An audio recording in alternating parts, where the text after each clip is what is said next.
प्रधानमंत्री हो या फिर मुख्यमंत्री, जेल की सजा से कोई नहीं बच पाएगा। जिसका भी नाम लपेटे में आया वो जेल जरूर जाएगा। जी हाँ दोस्तों, बिल्कुल सही सुन रहे हैं आप। आज एक बहुत बड़ी अपडेट सामने आई है। कुछ ऐसी खबरें सामने आई हैं जो इस वक्त देश की राजनीति को हिला कर रख सकती हैं। कुछ ऐसे बिल पास होने वाले हैं जो सत्ता हिला सकते हैं, जो मुख्यमंत्री और प्रधानमंत्री की कुर्सी तक छीन सकते हैं। दोस्तों, दूसरी तरफ एक और अपडेट है। अपडेट ये है कि हाई कोर्ट में भारतीय जनता पार्टी को फटकार भी लगी है। कुछ ऐसी बातें खुद जज साहब ने कही हैं जो देश की जनता महीनों से, सालों से कहती चली आ रही है, लेकिन जनता को नजरअंदाज किया जा रहा था। आज वही बातें हाई कोर्ट के अंदर खुद जज साहब कह रहे हैं। ऐसे में भारतीय जनता पार्टी क्या करेगी, क्या जवाब देगी? भारतीय जनता पार्टी के लिए बहुत बड़ी मुसीबत खड़ी हो चुकी है। ये तमाम बातें, ये पूरा मामला क्या है, सब कुछ बताएंगे आज के इस वीडियो में। साथ ही साथ ये भी बताएंगे कि आखिर कौन सा बिल इस मॉनसून सत्र में पेश होने वाला है, किसकी कुर्सी जाने वाली है, सब कुछ विस्तार से समझेंगे, इसलिए वीडियो को पूरा जरूर देखिएगा। सलाम नमस्ते, मेरा नाम फरीन अंसारी है और ये खबर आप द नेशन 360 पर देख रहे हैं। दोस्तों, खबर ये है कि मॉनसून सत्र जल्द ही शुरू होने वाला है। आप जानते ही हैं कि 20 मई से मॉनसून सत्र शुरू हो जाएगा। सूत्रों का कहना है कि इस बार मॉनसून सत्र 3 हफ्ता तक चलेगा। हालांकि संसदीय कार्य संबंधित मंत्रिमंडलीय समिति में इस पर कोई फैसला नहीं लिया गया है। आमतौर पर क्या होता है कि 4 सप्ताह तक मॉनसून सत्र चलता है। इसमें 20 बैठकें होती हैं। हालांकि इस बार बैठकों की संख्या कम कर दी गई है। आपको बता दें, पश्चिम बंगाल, असम और पौंडीचेरी में बीजेपी की जीत और कई पार्टियों में चल रही अंदरूनी कलह के बीच ये सत्र जो है इस वक्त बहुत जरूरी है। ऐसे में संसद में कई मामलों को लेकर हंगामा होने के भी आसार हैं। टीएमसी के 20 सांसदों ने एनडीए को समर्थन देने का ऐलान कर दिया है। इसके अलावा शिवसेना यूबीटी के 9 में से 6 सांसद शिंदे की शिवसेना में शामिल हो गए हैं। आम आदमी पार्टी के राघव चड्ढा के साथ 7 सांसद पहले ही बीजेपी में आ चुके हैं।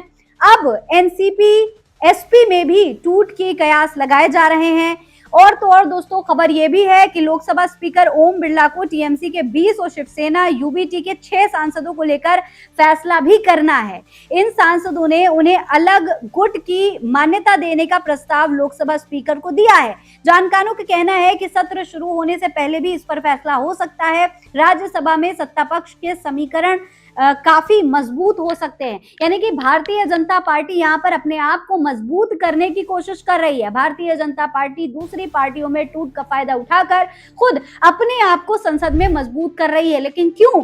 क्योंकि संसद में कुछ बिल पेश करवाने हैं। कुछ ऐसे बिल इस संसद में पेश किए जाएंगे, पास करवाने की कोशिश की जाएगी जो इस देश की राजनीति के लिए बहुत बड़े होने वाले हैं, इस देश की राजनीति को हिलाकर रख देने वाले हैं। देखिए, खबर के मुताबिक पिछले सत्र में महिला आरक्षण और परिसीमन विधेयक गिर गया था। लोकसभा में संख्या कम होने की वजह से निचले सदन में ही विधेयक पारित नहीं हो पाए थे। हालांकि अगर इस बार मॉनसून सत्र से पहले ही स्पीकर फैसला करते हैं तो सत्ता पक्ष दोनों सदनों में मजबूत हो सकती है। ऐसे में सरकार महिला आरक्षण संविधान संशोधन विधेयक 2029 को लोकसभा में पेश कर सकती है।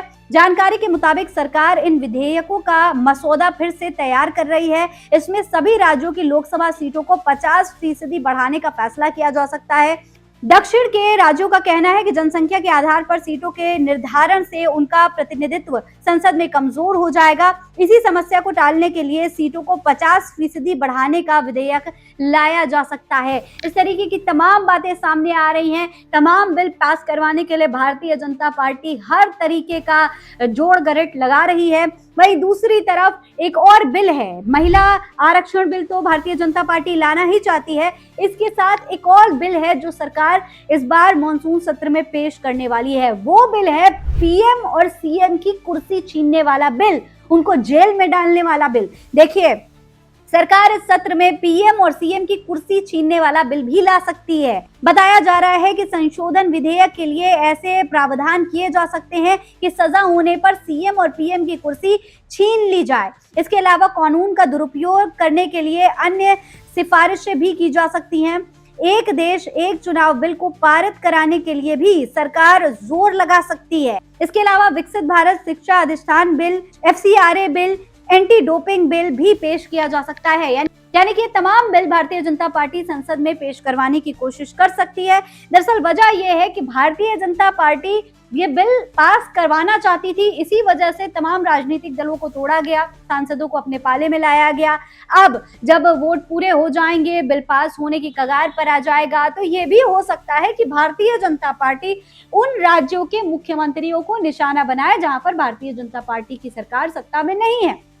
जी हाँ, जैसे अभी हाल ही में खबरें ये आ रही हैं कि जो तमिलनाडु के मुख्यमंत्री हैं विजय थालापति, उनको भी निशाना बनाया जा रहा है, उनकी कुर्सी छीनने की भी प्लानिंग चल रही है। इस तरीके की तमाम खबरें सामने आ रही हैं। कहा तो ये जा रहा है कि पीएम और सीएम की कुर्सी अगर छीनने का ये बिल पास हो जाता है तो आगे चल करके इसका नुकसान जो है भाजपा नेताओं को भी हो सकता है, भाजपा के मुख्यमंत्री को भी हो सकता है, प्रधानमंत्री को भी हो सकता है। लेकिन फिलहाल ये पूरी तरीके से ऐसा लगता है जैसे भारतीय जनता पार्टी जो विपक्षी दलों की सरकारें हैं उनको निशाना बनाने के लिए ये बिल पास करवाने की कोशिश कर रही है। पार्टियों को तोड़ने की कोशिश तो पहले ही कामयाब हो गई है भारतीय जनता पार्टी की, और अब मुख्यमंत्रियों को कुर्सी से हटाने की भी प्लानिंग चल रही है। वहीं दूसरी तरफ दोस्तों, हाई कोर्ट में भारतीय जनता पार्टी को बहुत बड़ी फटकार लगी है। जी हाँ दोस्तों, हाई कोर्ट से जुड़ी हुई एक खबर सामने आई है। असहमति के अधिकार की पैरवी करते हुए बॉम्बे हाई कोर्ट ने कहा है कि विरोध करने वालों पर मुकदमे हो रहे हैं,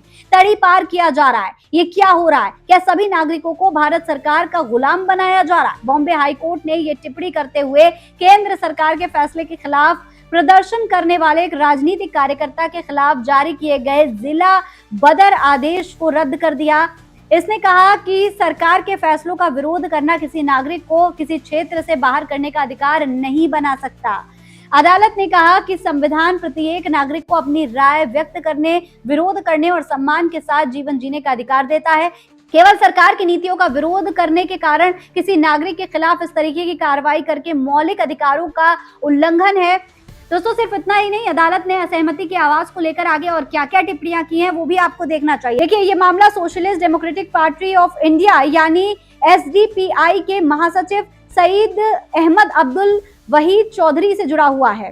सईद पर नागरिकता कानून में संशोधन और ज्ञानवापी मस्जिद विवाद जैसे केंद्र सरकार के फैसलों के खिलाफ मोर्चे और धरने आयोजित करने के आरोप में थे।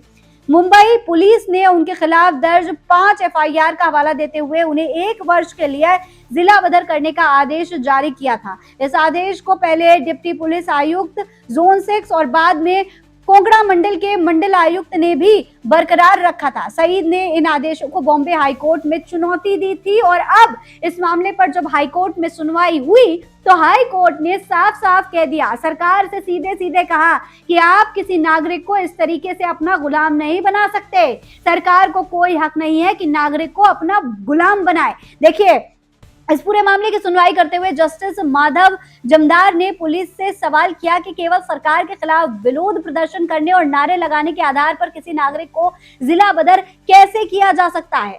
लाइव लॉ की रिपोर्ट के अनुसार सुनवाई के दौरान न्यायमूर्ति माधव जमदार ने मौखिक रूप से कहा कि ये क्या हो रहा है, क्या सभी नागरिकों को भारत सरकार का गुलाम बनाया जा रहा है? वो ना प्रदर्शन कर सकते हैं, ना आंदोलन कर सकते हैं। ये सब क्या है? आज इतने पेपर लीक हो रहे हैं, अगर लोग विरोध करेंगे तो उनके खिलाफ मुकदमे दर्ज किए जाएंगे। ये क्या तरीका हुआ? तो इस तरीके से हाईकोर्ट के अंदर जज साहब ने खुद सरकार को खरी खोटी सुनाई है कि भैया आप ऐसे किसी के ऊपर केस नहीं कर सकते, जनता विरोध कर रही है, इतने तो पेपर लीक हो रहे हैं, गलती आपकी और जनता आवाज उठाए तो आप उसके ऊपर केस कर दें। ये कौन सा तरीका हुआ? कोई जबरदस्ती चल रही है क्या देश में? क्या कानून नहीं है? क्या अदालतें नहीं है जो इस तरीके से सरकार जो मर्जी चाहेगी वो करेगी, जनता को अपना गुलाम बना लेगी? ऐसा नहीं होने वाला, ये बात कही है। इसके अलावा सुनवाई के दौरान अदालत ने पुलिस को जमकर फटकार भी लगाई। जस्टिस जमदार ने पुलिस की भूमिका पर भी टिप्पणी करते हुए कहा कि पुलिस मुख्यमंत्री या प्रधानमंत्री की नौकर नहीं है, पुलिस जनता की सेवक है। मैं उनके अधिकारियों पर भारी जुर्माना लगाने जा रहा हूं। सिर्फ इतना ही नहीं दोस्तों, यहाँ पर जज साहब ने जो महाराष्ट्र में नेता दलबदल कर रहे हैं, जो ये दलबदल वाली राजनीति चल रही है, उस पर भी उन्होंने टिप्पणी की है। उन्होंने कहा कि 2 दिन पहले एक 10 साल के बच्चे की सड़क दुर्घटना में मौत हो गई, लेकिन विधानसभा में चर्चा इस बात की हो रही है कि अध्यक्ष कैसे चुना जाएगा, कौन किस पार्टी से दूसरी पार्टी में चला गया। ये क्या हो रहा है? आप यानी याचिकाकर्ता भी पार्टी बदल लीजिए। वैसे भी पूरे महाराष्ट्र में हॉर्स ट्रेडिंग चल रही है। वो आपके खिलाफ कुछ एफआईआर है, उन्हें भी बदलवा दीजिए। लेकिन वॉशिंग मशीन तो है, ये टिप्पणी अदालत के हल्के फुल्के अंदाज में की गई है। यानी कि साफ साफ अदालत ने, यानी जज साहब ने कह दिया है कि वॉशिंग मशीन तो है ही, इधर उधर लोग तो बदल ही रहे हैं और जनता को तो गुलाम बना दिया गया है। तो आप इस तरीके से आप भी अपनी पार्टी बदल लीजिए। यानी जो याचिका करता है उसको ये बात खुद जज साहब ने कही है दोस्तों। वहीं इस पूरे मामले पर रणविजय सिंह ने एक ट्वीट किया है, लिखा है कि सरकार पूरे देश के नागरिकों को गुलाम बना रही है। वो प्रदर्शन नहीं कर सकते, आंदोलन नहीं कर सकते, पेपर लीक हो रहे हैं, लोग विरोध करें तो उन पर केस कर देते हैं। ये क्या हो रहा है? पुलिस सीएम या पीएम की नौकर नहीं है, बल्कि जनता की सेवा करने के लिए है। बॉम्बे हाईकोर्ट के जज माधव जमदार ने कहा, socialist democratic party of India के महासचिव सईद अहमद के मामले में जस्टिस जमदार सुनवाई कर रहे थे, उस वक्त उन्होंने ये सब कहा। दरअसल एसडीपीआई के महासचिव सईद अहमद के खिलाफ मुंबई पुलिस ने 1 साल का देश निकाला आदेश जारी किया था। सईद ने बीजेपी सरकार मुर्दाबाद और अमित शाह मुर्दाबाद के नारे लगाए थे और इसलिए उन पर इतना बड़ा केस दर्ज कर दिया गया, उन्हें देश निकाला दे दिया गया। अब इस पूरे मामले पर दोस्तों सुनवाई हो चुकी है, बिल पास होने की बात कही जा रही है। दूसरी तरफ हाई कोर्ट में भारतीय जनता पार्टी को ही फटकार लग रही है। तो क्या अब ये जो बिल संसद में भाजपा लाने की कोशिश कर रही है उसका नुकसान किसको होगा? भारतीय जनता पार्टी जिसे निशाना बनाना चाहती है उसका नुकसान होगा, या आगे चल के भाजपा को ही इसका खामियाजा भुगतना पड़ सकता है? और तो और जो बातें हाई कोर्ट में कही गई हैं भाजपा को लेकर, उसका भारतीय जनता पार्टी पर कितना असर पड़ेगा? आपको क्या लगता है? अपनी राय कमेंट बॉक्स में लिखकर हमें जरूर बताएं। फिलहाल इस खबर में इतना ही। जय हिंद, जय भारत।